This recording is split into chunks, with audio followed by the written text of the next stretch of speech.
D'abord, je veux réaffirmer mon soutien total aux forces de l'ordre. Pour ce qui concerne les instructions données aux forces de l'ordre, je vois que certains qui ne peuvent pas nous mettre en cause sur le terrain des effectifs, puisqu'ils en ont beaucoup supprimé là où nous en créons beaucoup, qui ne peuvent pas nous mettre en cause sur l'équipement des forces, puisque nous rattrapons des retards, laissent à entendre que nous ne donnerions pas les instructions qui vont bien pour que la fermeté s'impose dans les manifestations.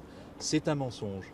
J'ai à plusieurs reprises rendu public les télégrammes que j'adresse à l'ensemble des préfets de France et qui sont extrêmement clairs. Ces télégrammes posent trois principes. Premier principe, la fermeté à l'égard des casseurs qui doivent être interpellés. Le sont-ils? Oui.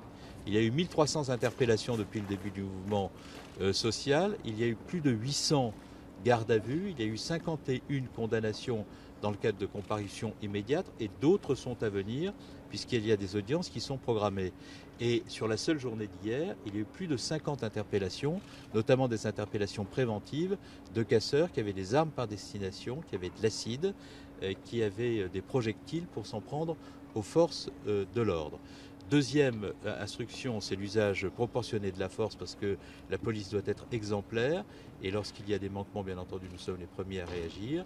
Et troisièmement, respect des principes de droit concernant la liberté de manifestation. On me propose d'interdire toutes les manifestations. C'est absolument contraire à ce que sont les principes de droit qui sont rappelés par le Conseil constitutionnel dans sa décision du 19 février.